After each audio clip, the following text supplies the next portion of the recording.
What I would like to do here is go over some of the books and pieces of writing and essays that have influenced me, and also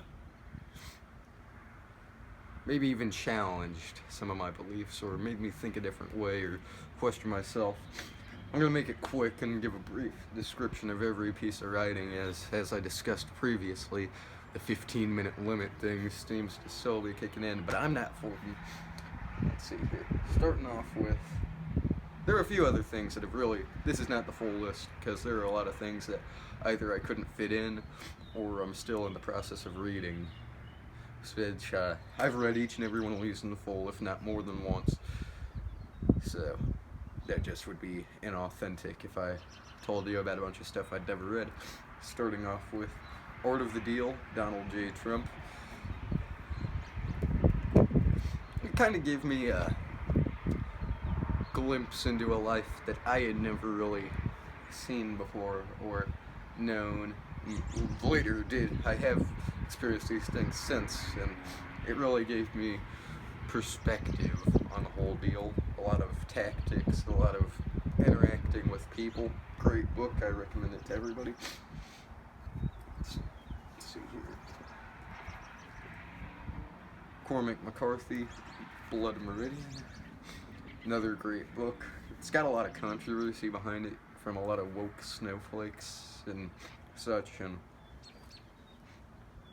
not to go into it, but your perception of the author shouldn't influence what you think of this piece of writing necessarily. Now, this takes place in the 1840s, 1850s, and there's a time jump at one point in which we go into the future. It's based loosely on the Glanton Gang, which was a real gang of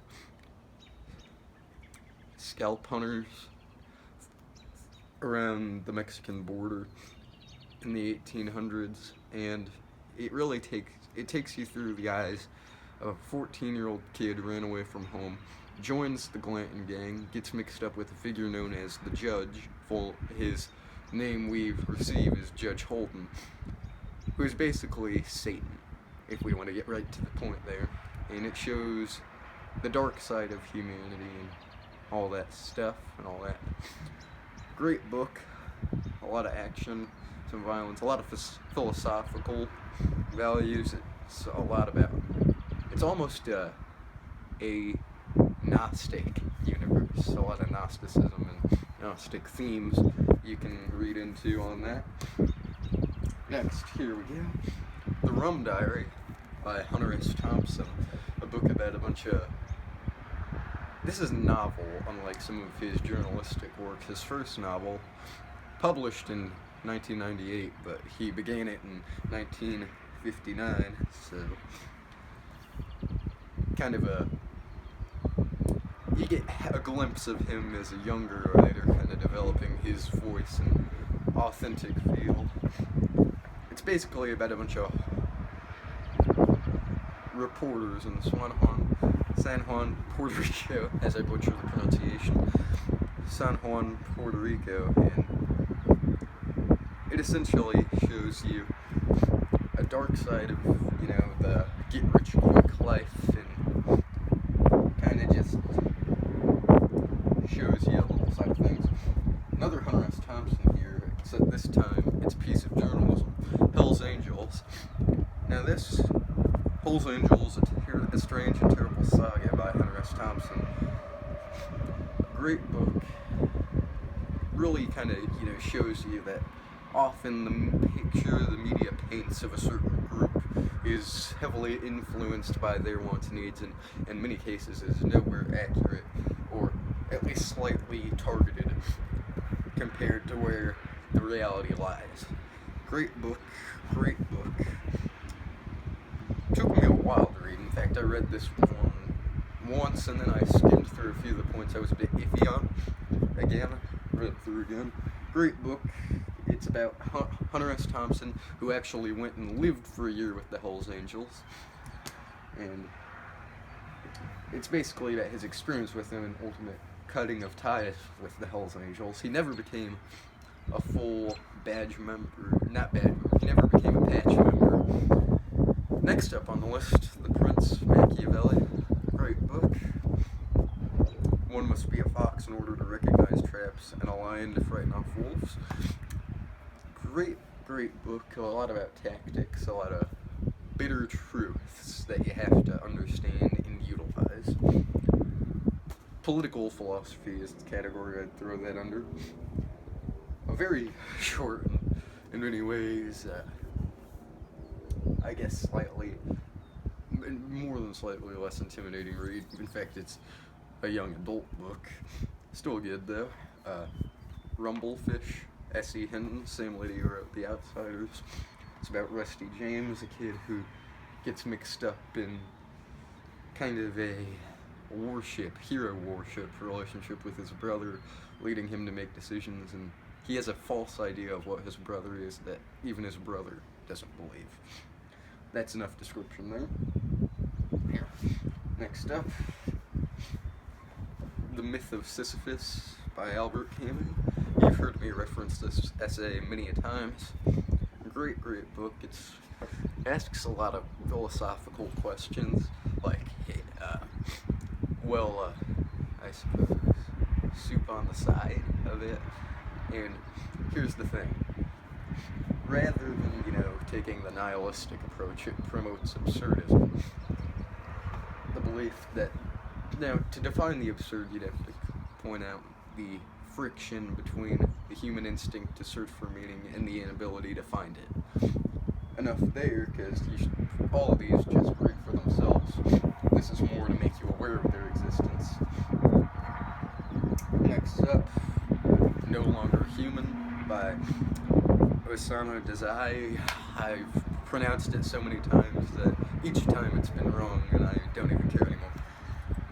Semi-autobiographical about this guy. In the 1900s, it's set mid and early 1900s. Experienced a lot of trouble. He had a lot of trouble dealing with people, a fear of people, and fear of people not getting what they want. That kind of shaped him. And a very bleak book, but I thoroughly enjoyed it. And in the end, you have to realize that if you go look back through the story, and what I mean by semi-autobiographical, these are examples of true stories from this guy's life that ultimately, I'll let you do your own research here, ended in quite a tragedy. Now, let's see here. Fear and Loathing in Las Vegas, another Hunter S. Thompson book. Needs no introduction.